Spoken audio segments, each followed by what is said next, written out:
मेरा नाम अशोक है। मैं एक मिडिल क्लास फैमिली से हूँ। मेरी छोटी मोबाइल रिपेयरिंग की शॉप है। मेरे घर वालों ने मेरी शादी एक लड़की से तय कर दी। लड़की हमारे दादा के पास के गांव की थी। लड़की के माता पिता नहीं थे। उसे उसके मामा और मामी ने पाल कर बड़ा किया था। घर वालों को लड़की पसंद आ गई थी। मैंने शुरुआत में टालने की कोशिश की। मुझे इस बात से थोड़ा ऐतराज था कि लड़की गांव की है, लेकिन मेरे घर वालों की आगे मेरी नहीं चली। मेरी शादी उसी से होना तय हो गई। शादी तय होने पर जब मैंने उससे बात की तो मुझे उसका स्वभाव पता चला। वो बहुत कम बोलती थी। जितना मैं पूछता बस हाँ या ना में ही जवाब देती। मैंने कई बार पूछा कि तुम इतना ही बोलती हो या मेरे सामने शर्मा रही हो। फिर उसकी तरफ से वही चुप्पी होती। उसके मामा और मामी भी कहते हैं कि हमारी लड़की बहुत सीधी और कम बोलती है। मुझे भी उसकी यह बात धीरे धीरे पसंद आने लगी। हमारी शादी करवा दी गई। शादी अच्छे से हो गई थी। शादी के बाद सुहागरात का समय आ गया। मैं अब अपने जीवन की एक नई शुरुआत करने जा रहा था, जिसके लिए मेरे मन में कई विचार थे।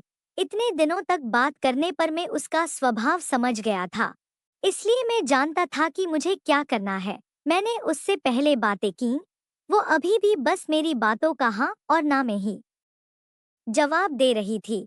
काफी समय से मैं उससे बात कर रहा था। मैंने उससे पूछा मैं उसे पसंद हूँ, बस वो हाँ कहती। थोड़ी घबराई हुई लग रही थी। थोड़ी देर बाद उसे पसीना आने लगा। मैंने कहा क्या हुआ, तुम ठीक तो हो? वो बोली कुछ नहीं, थोड़ी घबराहट हो रही है। मैंने उसे कहा कि तुम आराम करो, बहुत थक गई होंगी। शादी की दौड़ भाग में ठीक से नींद पूरी नहीं हो पाती है, इस कारण थकावट से ऐसा हो रहा होगा। मैंने सोचा। मैंने उसे यह कहकर कमरे की बत्ती बुझा दी और मैं भी बिस्तर पर लेट गया। मैंने उसका हाथ पकड़ा। वो घबराहट के मारे कांपने लगी थी और पसीना तेज हो गया था। वो उठकर बिस्तर पर बैठ गई। मैंने कमरे की बत्ती ऑन की। उसकी हालत खराब थी। मैंने पूछा क्या हुआ, कुछ दवाई लेकर आना है। उसके इस तरह से बर्ताव करने पर मैं भी थोड़ा डर गया था। कमरे में एक खिड़की थी जिसको खोलने पर बाहर की रोड की लाइट हमारे कमरे में आती थी। वो खिड़की के पास हवा लेने को खड़ी हो गई। वो वहीं ढड़ी रही। मुझे कहा कि आप सो जाओ, मैं ठीक हूँ। मैं थोड़ी देर बाद सो गया। सुबह जब मैं उठा तो वो कमरे में नहीं थी। वो घर का काम कर रही थी। उसकी तबीयत अब अच्छी ही लग रही थी, इसलिए मैंने फिर रात का जिक्र नहीं किया। अगली रात फिर मैं कमरे में गया तो उसने पहले ही खिड़की को खोल रखा था। मैंने उससे पूछा अब ठीक हो? उसने सिर्फ सर हिलाकर जवाब दिया। कमरे में आते ही उसका चेहरा बदलने लगता था। एक अजीब सी घबराहट उसके चेहरे पर आ जाती थी। उससे कुछ पूछता वो कहीं और ही देखती, कुछ ही सोचती रहती। उस रात भी मैंने कहा कि तुम्हारी तबीयत ठीक नहीं लग रही है, तुम आराम करो। मैंने फिर कमरे की बत्ती बुझाई और बेड की और आया तो उसने खिड़की खोल ली और उसके पास खड़ी हो गई। मैंने अब उसे कुछ नहीं कहा। मैं अपने बेड पर सो गया। मुझे अब लगने लगा कि सब कुछ ठीक नहीं है कुछ बात है जो यह छिपा रही है। रात में घबराने वाली लड़की सुबह ठीक लगती थी। सुबह उसके चेहरे पर कोई घबराहट नहीं होती। शाम को 8 बजे में खाना खा रहा था, अंधेरा हो गया था। मम्मी ने उससे कहा कि छत पर से कपड़े लाना भूल गई, तू ले आ। वो कपड़े लाने सीढ़ियों से छत पर गई, लेकिन करीब आधा घंटा हो गया था और वो नीचे नहीं आई।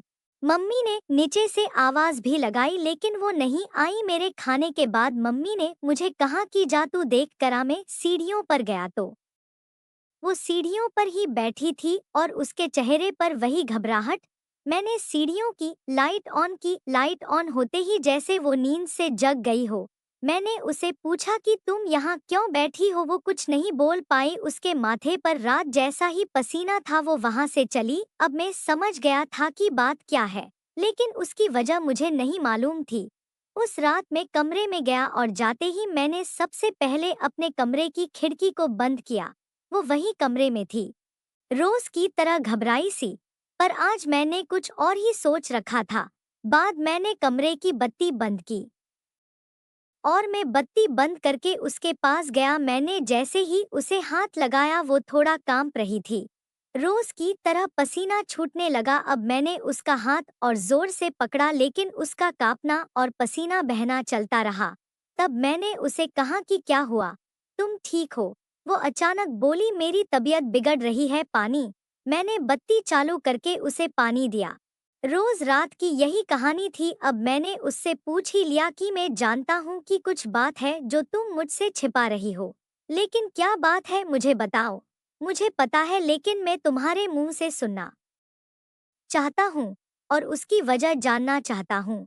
वो पहले ही कम बोलती थी, ऊपर से डरी हुई थी तो वैसे ही उसकी आवाज नहीं निकलती थी। मैंने उससे प्यार से पूछा, क्या कुछ हुआ है? कुछ ऐसी बात है जो बता नहीं सकती? वो चुप रही। मैंने गुस्से में कहा कि ठीक है, कल तुम्हारे मामा से बात करता हूँ। मामा का नाम लेते ही वो घबरा गई और बोली, नहीं, मामा जी से मत पूछना। तब उसने बचपन की एक ऐसी घटना के बारे में बताया जो इन सब बातों की जड़ थी। उसने कहा कि मैं मेरे मामा के यहाँ पली बड़ी हूँ। मेरा भाई और हम एक दिन बचपन में खेल रहे थे और खेलते वक्त में हमारे घर में कबाट में छिप गई। मेरे भाई और मामी को यह पता नहीं था। उसी समय जब भाई बाहर दौड़ा मुझे ढूंढने के लिए तो वो गिर गया। मामी उसे लेकर पास के अस्पताल गई। उसका पैर टूट गया था। उसके पहले वो पैसे लेने अंदर आई तो कबाट का दरवाजा बाहर से लगा गई। मैंने तब भी कुछ नहीं कहा, मैं छिपी रही। बाहर क्या हुआ था इसका मुझे पता नहीं था। थोड़ी देर बाद जब मुझे घबराहट हुई तो मैंने बाहर आना चाहा लेकिन दरवाजा बाहर से बंद था। मैंने बहुत कोशिश की, चिल्लाई, लेकिन घर में कोई था ही नहीं।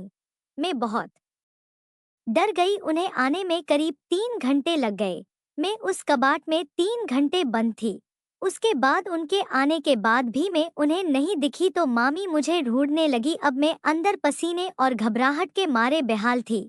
मामी को आवाज पर मैं फिर से जोर से दरवाजा बजाने लगी तो मामी ने मुझे बाहर निकाला। मैं जब बाहर निकली तो कांप रही थी।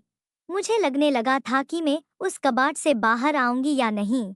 आज भी अंधेरा मुझे उस दिन की तरह डराता है। कबाट पुराना था इसलिए कहीं कहीं से थोड़ा टूटा था जिससे मुझे सांस लेने में कोई प्रॉब्लम नहीं हो रही थी। बाहर क्या हुआ था इसका मुझे पता नहीं था। मैं जब बाहर आई तो मुझे पता चला कि मैं इतने समय तक अंदर क्यों बंद थी।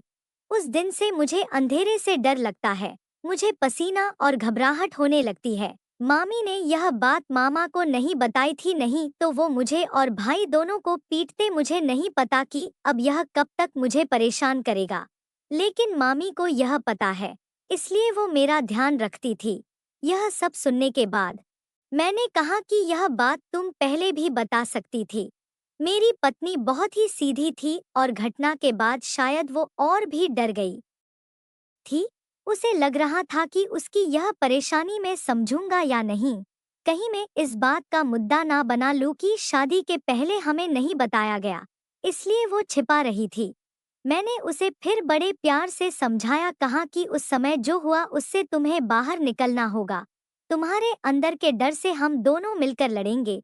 मुझे पता है यह सब बोलना आसान है, करना मुश्किल, लेकिन मुझे पता है तुम कर सकती हो। अब इस कमरे की बत्ती तब तक बंद नहीं होंगी जब तक तुम उसे बंद ना करो, चाहे इसके लिए पूरी उम्र ही क्यों ना लग जाए। मैंने पहली बार उसके चेहरे पर वो मुस्कान देखी थी। लग रहा था कि उसका कोई बोझ उतर गया।